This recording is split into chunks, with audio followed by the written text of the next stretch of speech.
आपकी अदालतमध्ये fashion designer Ritu berry यांच्यावर आरोप आहे की ह्या जाणीवपूर्वक कॉन्ट्रोवर्सीज निर्माण करतात. ऋतुबेरी, ही गोष्ट खरी आहे का की जितके लोक तुम्हाला कपड्यांमुळे नाही ओळखत, त्यापेक्षा जास्त लोक तुम्हाला कॉन्ट्रोव्हर्सीजमुळे ओळखतात? कॉन्ट्रोव्हर्सीज लोक निर्माण करतात आणि मला वाटतं त्या लोकांनीच सांगायला हव्या की ते माझ्याबद्दल कॉन्ट्रोव्हर्सीज का निर्माण करतात. आणि मला नाही वाटत की मी इतकी कॉन्ट्रोव्हर्शियल आहे, जितकी जसं की या प्लॅटफॉर्मवरून जर तुम्ही असं म्हणालात की तुम्ही खूप कॉन्ट्रोव्हर्शियल आहात, लहान प्लॅटफॉर्मवर विश्वास ठेवतील आणि उचलून धरतील आणि तसंच पण घडलंय. तुम्ही एकमेव अशा फॅशन डिझायनर आहात ज्यांच्याबद्दल वर्तमानपत्रात नेहमी काही ना काही वाद कधी ना कधी छापून येतो.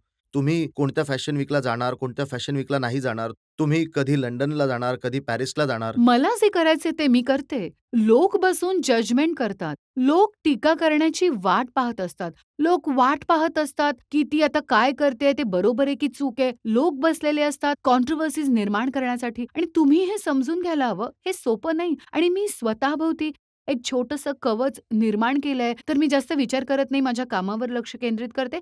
पण हे तर लोकांचं म्हणणं पण आहे. हे खरं नाहीये का की तुम्ही तुमच्या वडिलांबरोबर सुद्धा सुट्टीवर गेलात, तरी त्याविषयी सुद्धा काही ना काही वर्तमानपत्रात लिहिलं आता जातं? हेच बघा ना, यालाच मी म्हणते विनाकारण तयार केलेली कॉन्ट्रोव्हर्सी. पण मला असं वाटतं हे खरं आहे. मी जर वडिलांसोबत गेले, तर लोक म्हणतात, "ती सुट्टीवर गेली एका वयस्कर पुरुषाबरोबर." म्हणजे आता ह्यातच सगळं काही आलं. मी कधी नाही ऐकलंय की एखाद्या दुसऱ्या फॅशन डिझायनरने असं म्हटलंय की "ऋतू बेरीने कमाल केली." ते मी म्हणतात "ऋतू बेरीने माहीत नाही कसं तरी सगळं फिक्स केलंय." मला वाटतं माझ्या क्षेत्रातल्या लोकांकडून मी कौतुकाची अपेक्षा करत नाही.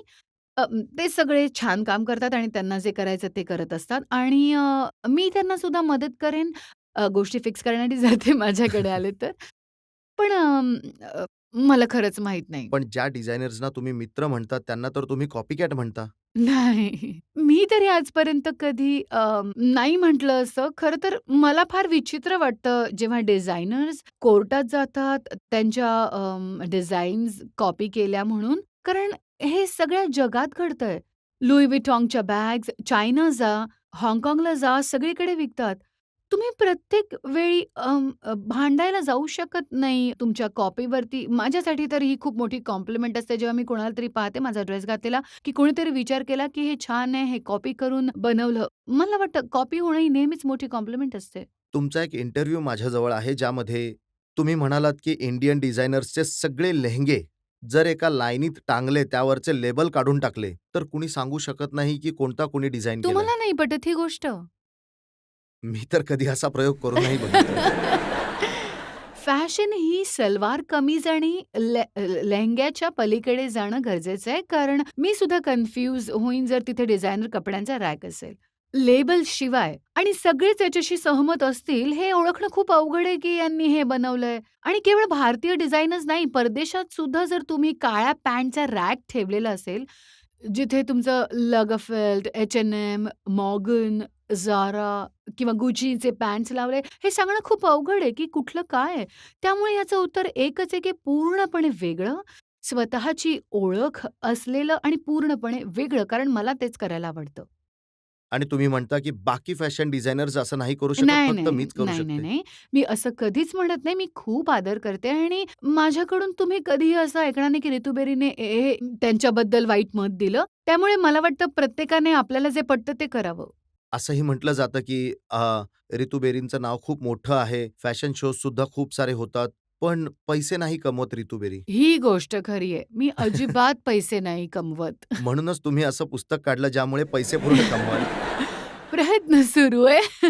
बट पण तुम्हाला नाही वाटत, की आजच्या काळामध्ये जे फॅशन डिझायनर आहेत, त्यांचं काम फक्त तेवढ्यापुरतंच असतं जेव्हा कुणाचं लग्न असतं? आपल्या इथे लोक फक्त लग्नाच्या वेळी जातात डिझायनर्सकडे. नाही, आजकाल म्हणजे लग्न हा एक खूप महत्त्वाचा क्षण प्रत्येक वधूसाठी तिला सुंदर दिसायचं असतं, तिला छान कपडे घालायचे असतात. पण मला वाटतं, की लोक दिवाळीत सुद्धा फॅशन डिझायनर्सकडे जातात आणि टचवूड माझ्या स्टोअर्समध्ये येतात इतर कारणांसाठी सुद्धा, नंतर सुद्धा. पण बहुतांशी जे फॅशन डिझायनर आहेत, त्यांचं जर काम पाहिलं तर ते फक्त लग्नापुरतंच मर्यादित असतं.